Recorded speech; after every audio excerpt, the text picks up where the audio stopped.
नमस्कार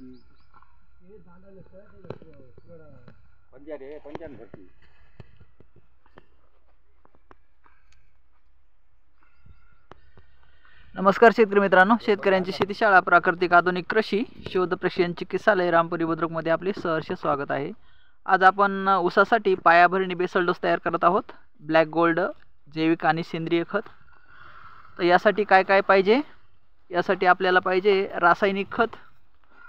रासायनिक खतामध्ये मुख्य अन्नद्रव्य नत्रस्फुरद पालाश, त्याच्यानंतर दुय्यम अन्नद्रव्य कॅल्शियम मॅग्नेशियम सल्फर, त्याच्यानंतर मायक्रोन्यूट्रल जस्त लोह मंगल बोरॉन कॉपर मॉलिब्डेनम आणि क्लोरीन मिक्स जर किट असेल तर ते घ्या, नसेल तर ह्युमस आणि बायोमिक्स वापरा। तर यासाठी आपल्याला रासायनिक खत जे घ्यायचं आहे ते किती आहे?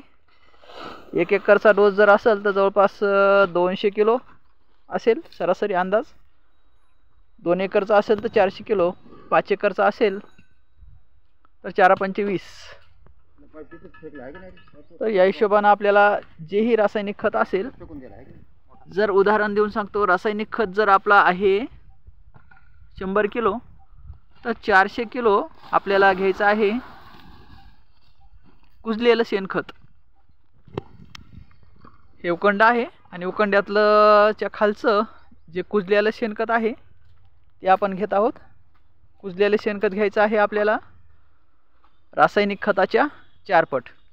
रासायनिक खताच्या 4 पट कुजलेलं जर शेणखत आपण घेतलं तर तिथं जे आपण डेपो खत तयार करणार आहोत, ब्लॅक गोल्ड सेंद्रिय आणि जैविक खत, तर त्याचा डेपो पायाभरणी बेसल डोस ऊसाला खूप छान तयार होतो। यासाठी पहिली प्रक्रिया आहे, आपण रासायनिक खताच्या 4 पट हे कुजलेलं शेणखत घेत आहोत। त्याच्यानंतर याच्यावर रासायनिक खत टाकून घ्यायचं। त्याच्यानंतर जैविक आणि सेंद्रिय यासाठी ह्युमस नावाचं एक प्रोडक्ट आहे शेतीशाळेचं, त्यामध्ये टोटल अल एलिमेंट्स आहेत नॅचरल, आणि बायोपॉवर एक आहे। बायोपॉवरमध्ये टोटल बुरशीनाशक आणि बायोचे कंटेन्ट्स आहेत, म्हणजेच नत्र उपलब्ध करून देणाऱ्या बॅक्टेरिया, फॉस्फरस उपलब्ध करून देणाऱ्या बॅक्टेरिया, पोटॅश उपलब्ध करून देणाऱ्या बॅक्टेरिया, झिंक उपलब्ध करून देणाऱ्या बॅक्टेरिया, सल्फर उपलब्ध करून देणाऱ्या बॅक्टेरिया, असे सर्व प्रकारचे बॅक्टेरिया आहेत, हे आपल्याला त्यात घ्यायचं आहे। पाहूया, शेणखत टाकून घ्या अगोदर रासायनिक खताच्या 4 पट सवळ्यावर।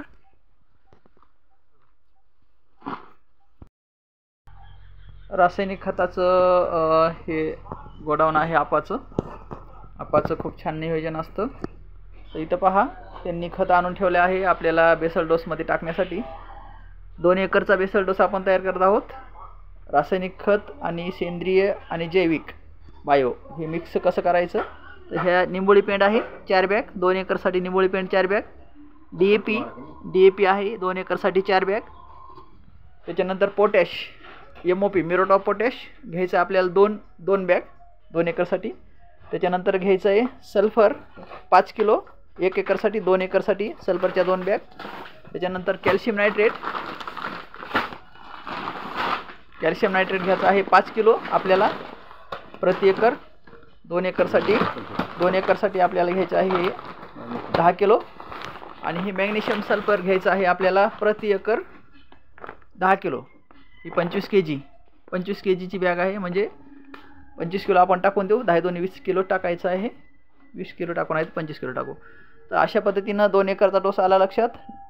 निंबोळी पेंड आहे ही 4 बॅग, DAP आहे 1 2 3 4 बॅग, त्याच्यानंतर muriate of potash MOP muriate of पोटॅशच्या 2 बॅग, त्याच्यानंतर कॅल्शियम नायट्रेट प्रति एकर 5 किलो, सल्फर प्रति एकर 5 किलो, आणि मॅग्नेशियम सल्फेट प्रति एकर 10 किलो। लक्षात, हे आता आपण त्या शेणखताच्या डोसवर मिक्स करणार आहोत, त्यावेळेस पण एकदा दाखवतो।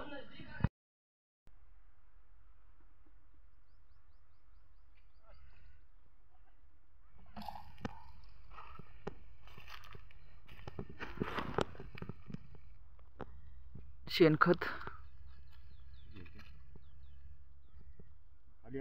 रासायनिक खताचा डेपो आपण तयार करत आहोत. ऊसासाठी पाया भरणी बेसल डोस, ब्लॅक गोल्ड खत. यासाठी आपण शेणखत घेतलं आहे. जवळपास हे 2 ब्रास झाला आहे आमचं मटेरियल. आता ह्या 2 ब्रास शेणखताच्या मटेरियलवर आपण रासायनिक खत, जे आता मी तुम्हाला बॅग दाखवल्या होत्या त्या बॅग टाकून घेऊया.